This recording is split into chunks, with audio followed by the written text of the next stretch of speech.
so much better, so much more fun than it used to be. Because remember in the 70s, the 80s, even the early 90s, you had to spend hours on end in a studio. And imagine being one of the most famous rock stars on the planet. You sold over 250 million records, 3 marriages, 8 children. A love life so wild that tabloids practically built empires off your name alone.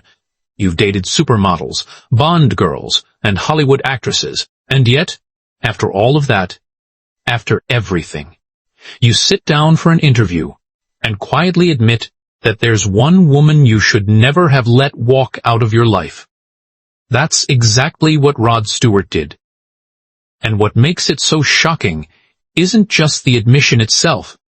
It's who the woman is. Because when you hear the full story, the timeline, the heartbreak, the age gap, the warning signs that everyone around him saw coming, you realize that maybe Rod Stewart, the man who seemed untouchable by love, was never quite as invincible as he appeared. And so, who is she, and why, after decades of moving from one glamorous relationship to the next, did this particular loss cut deeper than all the others? Stay with me, because this story goes much further back than most people realize. Before we dive in, if you're new here, welcome. Hit that subscribe button so you never miss a story like this one. And if you enjoy what we do, drop a like, share this with a friend, and leave a comment below telling us what you think of Rod Stewart's love life. We read every single one. Now, let's get into it. Rod Stewart was born on January 10, 1945, in Highgate, North London, the youngest of 5 children in a working-class family. His father was a construction manager, his mother a homemaker, and young Rod was, by his own account, thoroughly spoiled. Being the baby of the family had its advantages. He was doted on, sheltered, and never particularly encouraged to develop the kind of discipline that life eventually demands. 2 passions dominated the Stewart household growing up: football and music. Rod excelled at both, though not without tension. As a teenager, he was competitive, physical, and genuinely talented on the pitch. Local observers believed he had what it took to go professional, and for a time, Rod believed it too. At 15, he dropped out of school, a decision that surprised exactly nobody, given his track record with authority and academics, and pursued a trial with Brentford FC. The club didn't call him back. That rejection, painful as it was, turned out to be the push he needed. Music had always been pulling at him, ever since his father gifted him his first guitar, ever since Little Richard exploded into his ears and rearranged something inside him permanently. But music wasn't going to pay the bills immediately. Stewart cycled through a string of odd jobs, delivering newspapers, screen printing at a wallpaper company, until his colorblindness made that impossible. Working around picture frames, training as an electrician, and, perhaps most bizarrely, spending time working at a funeral home surrounded by coffins and grieving strangers while still privately dreaming of sold-out stadiums. It's one of rock history's most unlikely backstories. The man who would eventually strut across stages in front of millions of people once spent his days in a mortuary, quietly holding on to a dream that must have seemed almost delusional at the time. Before Rod Stewart became famous, before the spiky hair and the raspy voice became globally recognized, he left a scar on someone's life that would take decades to fully resurface. In 1962, 17-year-old Rod met a young artist named Susanna Bayfi at a nightclub. The relationship moved quickly, the way youthful relationships often do, reckless, passionate, uncomplicated by reality. Until reality arrived in the form of an unexpected pregnancy. Rod was barely out of adolescence, and rather than step up, he stepped back. Backed by his family, he made the painful choice to walk away. Susanna, suddenly homeless after her landlord evicted her for being an unmarried pregnant teenager, ended up in a home for unwed mothers, where the conditions were harsh and the stigma was suffocating. She gave birth alone at Whittington Hospital in November 1963. Rod showed up afterward, but not to become a father. He arrived with a proposition, asking her to place the baby for adoption so the two of them could continue their relationship. Susanna eventually did put the child up for adoption, though not for the reason Rod suggested. The relationship was already over. That child, a daughter, would grow up not knowing her biological father, while her father's face eventually hung as a poster on her bedroom wall. The story didn't fully emerge until decades later, when a young woman named Sarah Streeter walked into a Los Angeles recording studio in 2007, told the receptionist she believed she was Rod Stewart's daughter, and waited downstairs while a bandmate went to investigate. The moment that bandmate saw her face, there was no question. She looked unmistakably like Rod Stewart. The reunion was awkward, shaped by years of silence and unanswered pain, but over time, Sarah became part of his extended family, a reminder that even the most carefully buried chapters have a way of finding their way back to the surface. By the late 1960s and into the 1970s, Rod Stewart's career trajectory shifted from struggling busker to genuine rock star. His path there was anything but direct. A chance encounter at a train station, where musician Long John Baldry heard him playing harmonica for spare change, led to an invitation to join his band. From there, Stewart joined the Jeff Beck Group, and later Faces, building a reputation as a powerhouse live performer with a voice that sounded like it had been sandpapered and set on fire. His solo career exploded. Songs like Maggie May, Tonight's the Night, and Dahlia. Think I'm Sexy turned him into one of the defining voices of 1970s rock. He wasn't just successful. He was enormous, and with that kind of fame came a personal life that most people would need several lifetimes to match. Stewart himself later admitted that during those years, the number of women he'd been involved with had grown too large to accurately count. It wasn't something he said with shame either. He said it with the particular ease of a man who had spent a long time believing that this was simply what his life was supposed to look like. A pattern emerged. Rod had a type, tall, glamorous, often blonde, and he cycled through relationships with the kind of momentum that left wreckage in its wake.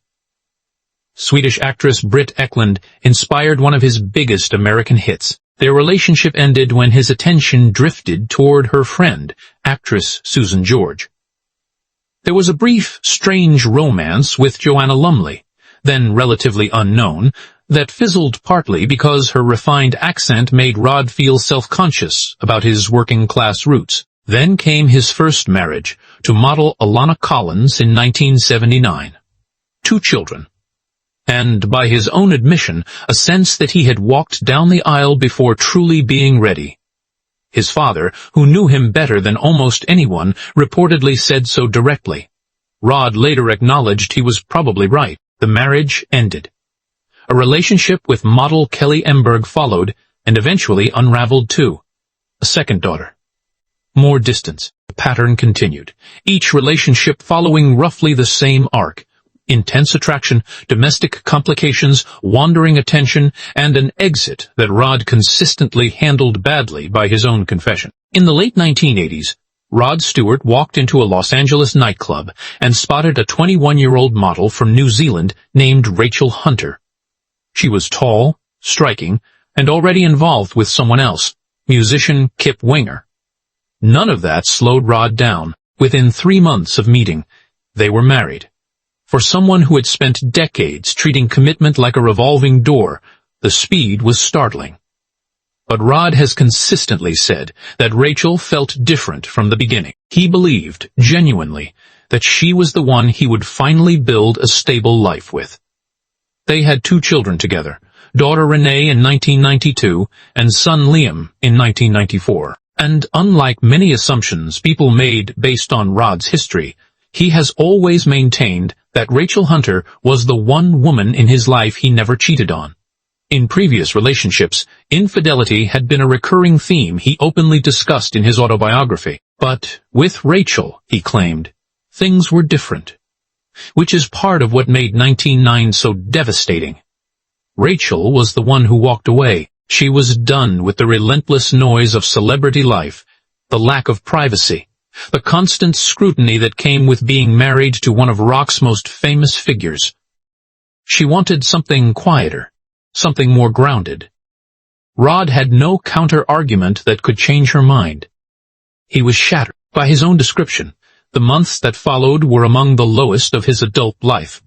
All the bravado, all the jokes about women and marriage and moving on, none of it armored him against this particular loss.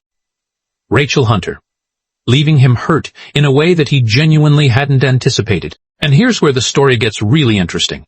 In a candid interview with The Times, Rod Stewart did something he doesn't often do. He looked back at his romantic history, not with the usual humor or deflection, but with something closer to genuine regret. He talked about Rachel, about the age gap. He was 45 when they married, she was 21, and how his own family had warned him from the start that the math might not work long term. His sister reportedly told him directly that the gap was too wide, that they were at fundamentally different life stages, and that the marriage might not survive the distance between who they each were becoming. Rachel herself has echoed this in interviews over the years. She's spoken openly about how young she was when she made that decision, and how her own growth as a person ultimately pulled her in a direction that the marriage couldn't accommodate. There was no villain in the story, just two people who wanted different things by the time those differences became impossible to ignore. Rod has said that looking back, he believes the age gap was the central fault line, that he was asking a 21-year-old to build a life around a world she hadn't chosen for herself, and that somewhere along the way, she stopped wanting to. What makes this admission significant isn't simply that Rod misses Rachel. It's that he's willing to acknowledge that he understands why it fell apart, and that the failure wasn't just circumstance. It was a mismatch he probably should have recognized earlier, one that the people around him did recognize, and that he chose to ignore because he was in love and believed love would be enough. Rachel Hunter, by most accounts, doesn't harbor bitterness. She's moved on, built a full life, and spoken about Rod with warmth even while being honest about the challenges. That grace seems to make the loss feel even more complete to him somehow, a door that closed quietly rather than slamming shut. The story doesn't end in heartbreak, which is perhaps the most important thing to understand about Rod Stewart's emotional arc. In 1999, while preparing for a tour, his team brought in a photographer named Penny Lancaster. She was also a model, tall, confident, with a natural warmth that reportedly cut through the noise of the entire celebrity world Rod had spent decades swimming in. He was drawn to her almost instantly.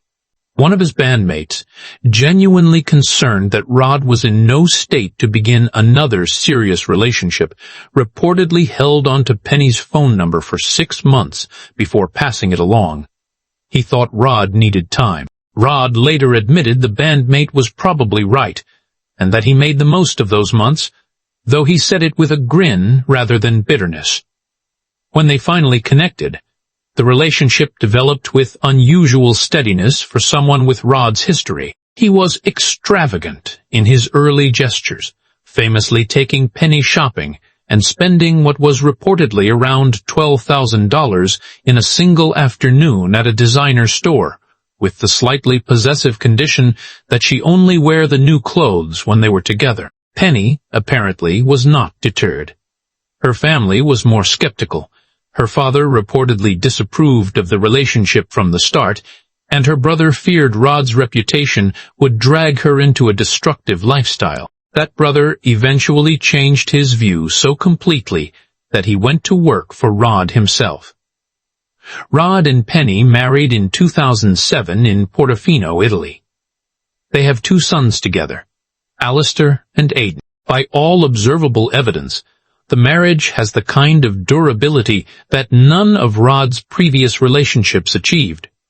He's spoken about Penny with consistent affection and genuine admiration, describing her as someone who grounded him without diminishing him. But that doesn't mean Rachel is a closed chapter in his mind. The admission he made to The Times suggests she occupies a specific, unresolvable place in his emotional memory.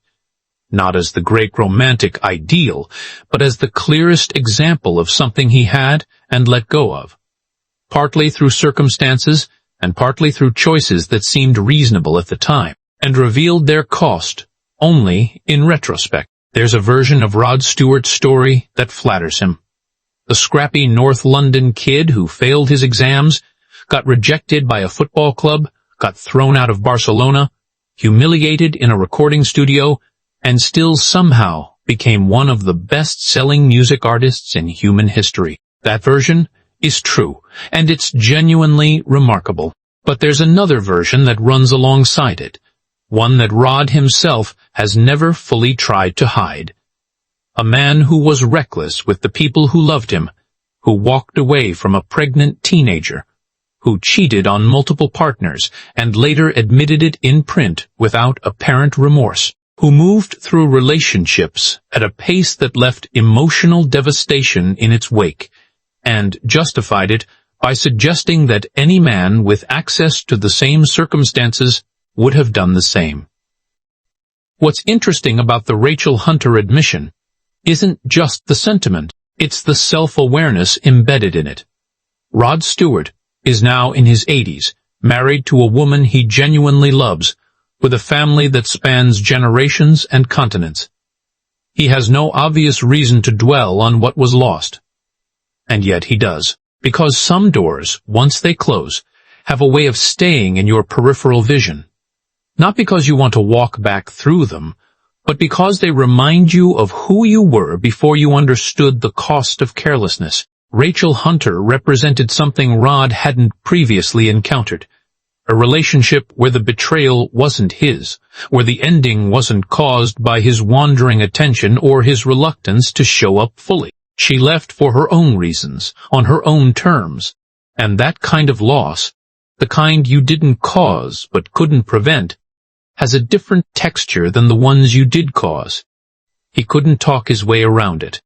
Couldn't blame bad timing or fame or temptation. She simply decided she wanted a different life.